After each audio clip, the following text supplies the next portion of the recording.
सात संगत जी बड़े प्यार और सत्कार से कहना जी, धन निरंकार जी। सात संगत जी, दास आशा करता है कि आप जी सभी संत महापुरुष समय के रहबर सदगुरु माता जी के असीम कृपा से, रहमत से, आशीर्वाद से बहुत ही अच्छे होंगे, बहुत ही कुशल होंगे, स्वस्थ होंगे, तंदुरुस्त होंगे। तो आओ सात संगत जी, हम सभी मिलकर पवित्र संपूर्ण हरदेव वाणी के अमोलक शब्द को सात संगत जी श्रवण करेंगे। बाबा जी ने बड़े सुंदर भाव से लिखे हैं सत्संग जी इस मनुष्य तन के बारे में। इस मनुष्य तन को अमोलक बताया गया, इस मनुष्य जन्म को हीरा जन्म बताया गया है। सत्संग जी कहते हैं कि यह नर काया उत्तम काया, इस नर काया को सत्संग जी उत्तम काया बताया गया है, श्रेष्ठ बताया गया है, अनमोल बताया गया है कि अनमोल है, श्रेष्ठ है। यह जो नर काया है ये उत्तम काया श्रेष्ठ है, अनमोल है। तो बाबा जी कह रहे सत्संग जी कि ये श्रेष्ठ और अनमोल कब है? जब इसमें सत्संग जी भक्ति जुड़ जाती है। इसलिए कहते हैं कि यह नर काया उत्तम काया श्रेष्ठ है, अनमोल है।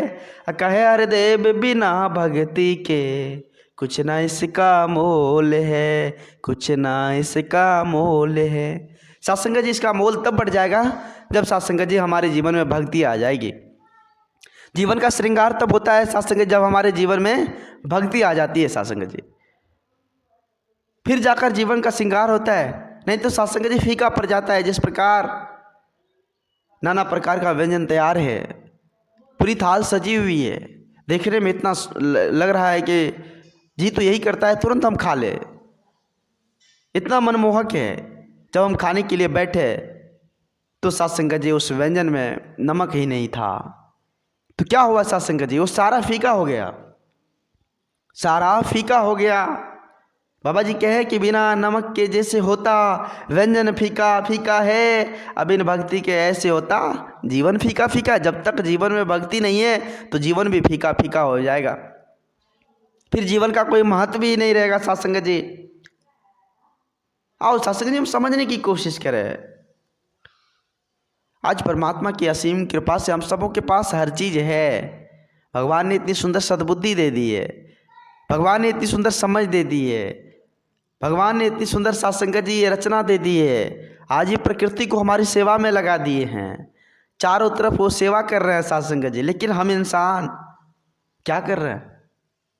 आज एक इंसान को छोड़कर बाकी जितने भी जीव जंतु है, देखा जाए सत्संग जी इस धरती पर वो प्रकृति के नियम के अनुसार चलते हैं।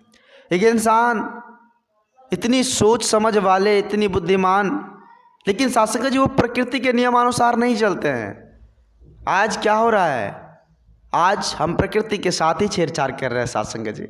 ये हम इंसानों के लिए एक विडंबना है कि हम समझ नहीं पा रहे हैं।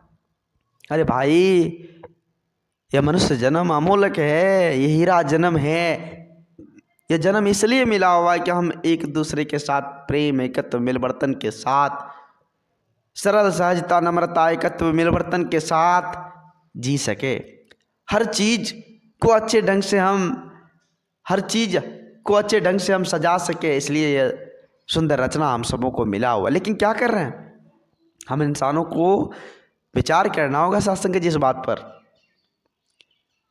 कि आखिर ये जीवन में सुंदरता आएगी कैसे? आखिर ये जीवन में सत्संग जी बाहर आएगी कैसे? तो बाहर तब आएगी, सुंदरता तब आएगी, खुशी तब आएगी जब सत्संग जी इसमें भक्ति का, सत्संग जी इसमें भक्ति का कहले सत्संग जी इसमें भक्ति जुड़ जाए, जीवन में भक्ति जुड़ जाए तो ही बात बनने वाली है, तो ही बात बनने वाली है सत्संग जी। आओ सत्संग जी हम भी इस भक्ति रूपी दौलत को कमा ले, क्योंकि ये सदा काम देने वाला है, निरंतर काम देने वाला है। ये एक ऐसी पूंजी है जो कभी ख़त्म ही नहीं होगी। इस लोक में तो सत्संग जी सुखी रखेंगे, परलोक में भी सुखी रखेंगे सत्संग जी। ऐसी पूंजी है। अभी सांसारिक तौर पर अगर देखा जाए, हमारे पास 5,000 रुपया है पैकेट में, तो किसी काम में सत्संग जी इन्वेस्ट हो जाता है, खर्च हो जाता है, जेब खाली हो जाता है। लेकिन ये जो पूंजी है ये खाली होने वाला है ही नहीं। ये दिन दुगुनी रात चौगुनी बढ़ने वाली पूंजी है सत्संग जी। हम हरि को भजले, हरि हमारे काम को करेंगे साथ संगत जी। हम गुरु का काम कर ले, गुरु हमारे काम करेंगे, क्योंकि वो तो साथ संगत जी जग को चलाने वाले हैं, वो तो सृष्टि को चलाने वाले हैं, ब्रह्मांड को चलाने वाले हैं, वो तो सबको सब कुछ पहुंचाने वाले हैं, उसे सब कुछ पता है साथ संगत जी। बस हमें जुड़ जाना है इस भक्ति भजन से, गुरुमत को आधार बनाने, क्योंकि गुरु ही सब कुछ साथ संगत जी हमें बतला सकता है, सिखला सकता है। जब तक गुरु का संग नहीं होगा परमात्मा की प्राप्ति नहीं कर पाएंगे, जीवन में प्रेम एकत्र मिलवर्तन नहीं आ पाएगी। जब तक गुरु का संग नहीं होगा हम भक्ति भजन नहीं कर पाएंगे साथ संगत जी। गुरु का संग होकर ही इस परम पिता परमात्मा के दीदार हो पाएंगे। फिर साथ संगत जी ऐसा भावनाएं बन जाएगी, ऐसा मन भाव बन जाएगा, समदृष्टि का भाव। फिर साथ संगत जी हम चारों तरफ इस परमात्मा का ही दीदार करेंगे, शुक्र ही करेंगे हे प्रभु। क्योंकि साथ संगत जी परमात्मा का जब दीदार हो जाता है, दर्शन हो जाता है, तो फिर साथ संगत जी एक ऐसी दृष्टि मिल जाती है, तो सब में प्रेम, सब में एकत्र मिलवर्तन, समदृष्टि का भाव ही साथ संगत जी सामने आता है। क्योंकि हमें समझ आ जाती है कि मेरा मुझ में कुछ नहीं, जो कुछ है सो तोर। फिर ऐसी समझ, ऐसी सोच, क्योंकि मेरा तो कुछ है ही नहीं, जो कुछ है परमात्मा का है, और परमात्मा तो अंग संग है, वो तो हमें गिरने नहीं देंगे। ऐसा भरोसा, ऐसा विश्वास जब बन जाए तो जीवन में खुशहाली, जीवन में हरियाली आ जाती है साथ संगत जी। तो ये संग गुरु के संग से ही मिलेगा, ये बुद्धि गुरु के संग से ही मिलेगा, ऐसी समझ साथ संगत जी गुरु के संग से ही मिलेगा। तो आओ साथ संगत जी, आज ये वेला, ये साथ संगत जी आज ये समय हम सबको मिला है, इस समय को हम यूँ ही ना जाने दें। समय से साथ संगत जी हर चीज़ समय से कर ले तो बेटर रहता है, अच्छा रहता है। तो ये समय अमोलक है, इस समय को हम यूँ ही ना व्यर्थ होने दें।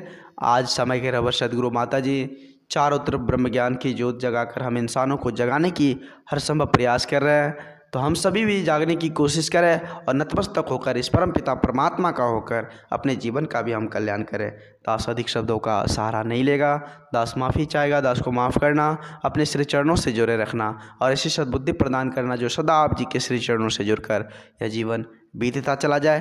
प्यार से कहना, धन्य निरंकार जी।